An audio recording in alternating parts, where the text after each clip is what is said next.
Здравейте, защитници на исторически парк!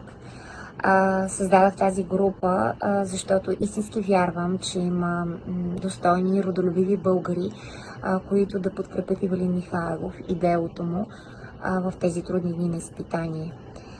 Години наред паркът е подлаган на невероятен натиск. Направо институционалната бухалка го помита. Създадоха се десетки клеветнически кампании, страшно много лъжи, които са в публичното пространство и почти никаква помощ от наша страна.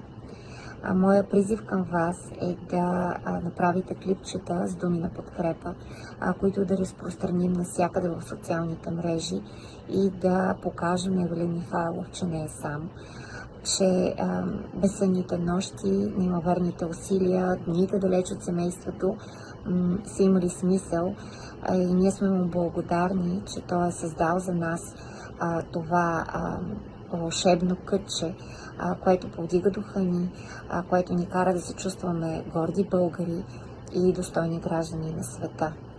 Аз вярвам, че всеки един от вас ще намери начин как да допринесе и ще даде своя дан това невероятно дело да продължи да съществува. Нека върне вярата в сърцето на Ивелин Михайлов, нека бъдем съучастници на доброто.